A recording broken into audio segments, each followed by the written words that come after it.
정신건강의학과 전문의 신영철입니다. 자, 여러분은 작년 8월 27일 오후 2시에 어디서 무엇을 하셨나요? 기억이 나나요? 당연히 기억이 안 나겠죠. 만약 그날 엄청나게도 로또 복권에 한 50억이 당첨되었다고 가정해 봅시다. 기억나시겠어요? 당연하죠. 번호 순서까지도 막 기억이 날 겁니다. 이게 어떻게 가능한가? 바로 인간의 기억회로 덕분입니다. 일반적인 기억은 뇌에서 잘 저장이 안 되거나 숨겨지죠. 그런데 어마어마하게 중요한 기억이 있습니다. 이때는 뇌가 그 기억을 각인시켜버립니다. 여기서 말하는 어마어마하게 중요한 기억이란 바로 감정이 동반된 기억을 말하는 것입니다. 그날 집에 불이 났어. 엄청난 교통사고를 당했어. 이런 것처럼 정말로 무서웠거나 불안했거나 어마어마한 감정이 일어날 때는 우리 몸에서 아드레날린 이런 물질이 나오고 스트레스 호르몬이 나오면서 기억이 강화되는 것입니다. 물론 아픈 기억뿐만이 아니고 너무나 행복했어, 정말 감동적이었어, 이런 감정이 동반될 때도 기억이 강화됩니다. 이것을 우리는 감정기억, 이모셔널 메모리라고 이야기하는 것입니다. 자, 그럼 이 기억이, 감정기억이 왜 중요한가? 인간의 행동을 결정짓는데 아주 중요한 역할을 하기 때문입니다. 우리 인간의 행동은 과거의 경험, 기억이 영향을 미치는 것입니다. 그것이 의식적이든 무의식적이든 마찬가지입니다. 제 강연이 끝나고 어떤 주부가 하는 얘기를 듣고 다 같이 막 웃었는데요. 놀라운 일이었습니다. 시어머니가 반대하는 결혼을 했답니다.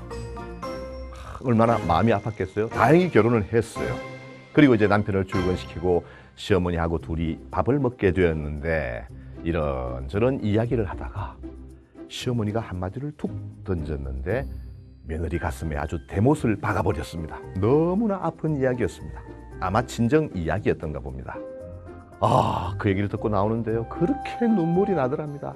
서럽고 억울하기도 하고 정말 집에 갔는데 잠도 못 자겠고 밥도 못 먹겠고 너무 아픈 거예요. 시간이 1주, 2주 지나면서 많이 좋아졌답니다. 그래도 시어머니를 만날 때마다 그 순간이 떠오르는 거예요. 나는 참 잘하고 싶은데 자꾸 뵐 때마다 그 생각이 나니까 너무 안타까워. 그래서 한 오랜 시간이 지난 다음에 용기를 내어서 시어머니에게 그때 순간을 끄집어냈답니다. 어머니, 그때 제가 너무 힘들었어요. 막 눈물이 나더래요. 시어머니가 깜짝 놀라더래요. 아가야, 진짜 미안하다. 내가 잘못했다. 너가 그렇게 힘든 줄 몰랐구나. 이렇게 막 위로해 주는데 많이 풀렸어요. 그리고 나오는데 시어머니가 뒤통수에 대고 한마디 던졌는데 며느리 기절할 뻔했다는 것 아닙니까? 아가야, 진짜 미안하다. 근데 내가 뭐라고 그랬는데? 시어머니가 기억조차도 못하고 있는 거예요. 나는 그 사건을 붙들고 중내 사내 하고 살았는데 이 시어머니는 내가 뭐라고 그랬는지도 기억하고 있지 못하다는 겁니다. 여러분, 바로 이게 감정기억이라는 것입니다. 시어머니에게는 감정기억이 아닙니다. 왜? 가해자는 그냥 해본 소리죠. 피해자는 그걸 붙들고 5년, 10년을 울게 되는 것입니다. 이게 바로 감정기억입니다. 자, 여러분, 10년쯤 전에 정말로 죽고 싶었던 기억이 있었죠. 있었다고 해요. 살다 보면 그럴 때가 있으니까요. 자, 그런데 그 아픈 기억을 가지고 어떻게 살아가느냐? 옆에서는 막 잊으라 그래요. 야, 그거 좋지 않은 생각 하지 마. 이렇게 이야기합니다. 사실은 감정기억은 잊혀지는 것이 아닙니다. 나는 그 생각을 하고 싶지 않지만 저절로 떠오르는 것입니다. 자, 그럼 이 아픈 기억을 가지고 사람이 어떻게 살아가는가? 두 가지 덕분입니다. 첫 번째는 바로 시간의 위대한 힘 덕분입니다. 여러분, 세월이 아무리 흘러도 이 감정기억은 잘 사라지지 않습니다. 그러나 내 반응이 줄게 되는 것입니다. 그때는 생각만 해도 죽고 싶었어. 근데 시간이 흐르니까 생각은 나. 그러나 내 반응이 줄었어요. 내가 그만큼 성숙해지고 그때처럼 죽고 싶진 않아.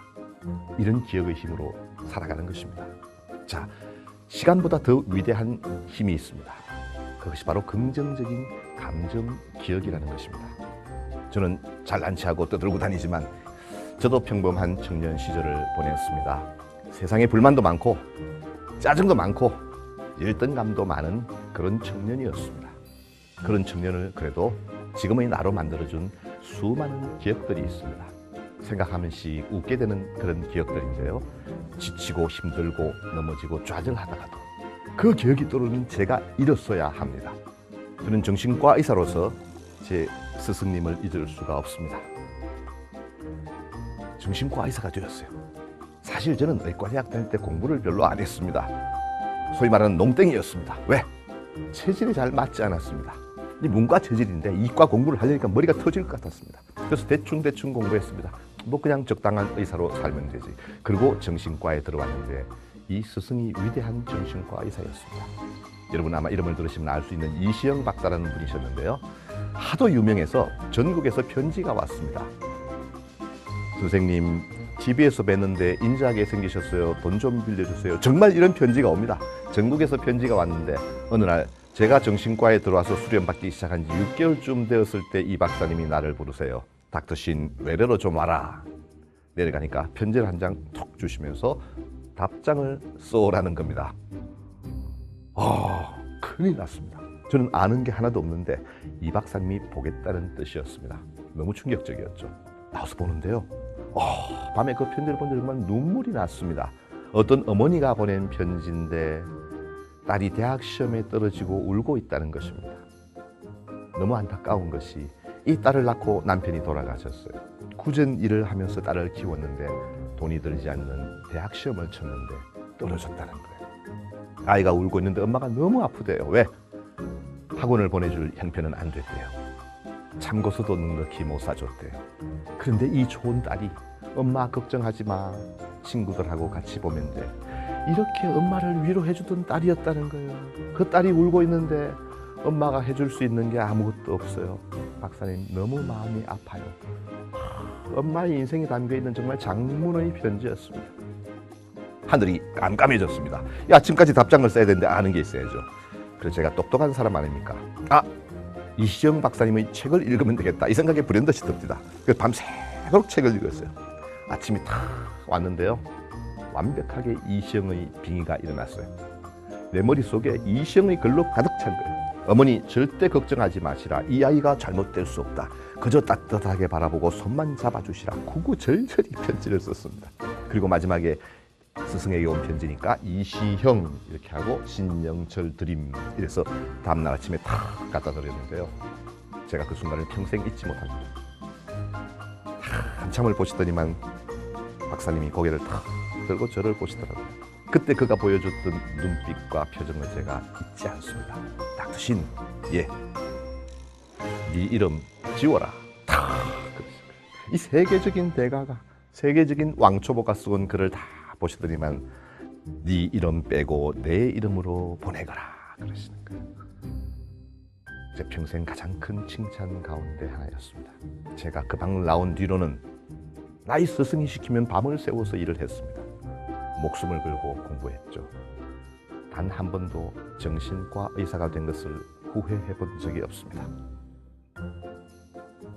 이제 우리가 누군가에게 던지는 한마디 눈빛, 표정, 태도가 때로는 어떤 사람에게는 인생을 걸 만큼 아픈 기억이 될 수도 있고 그 누군가에게는 지치고 힘들 때 내가 살아가는 힘이 되는 위대한 감정 기억의 순간이 될 수도 있다는 뜻입니다. 여러분 인생에서도 이런 좋은 감정 기억으로 스트레스 받고 힘든 현실을 이겨낼 수 있기를 바랍니다.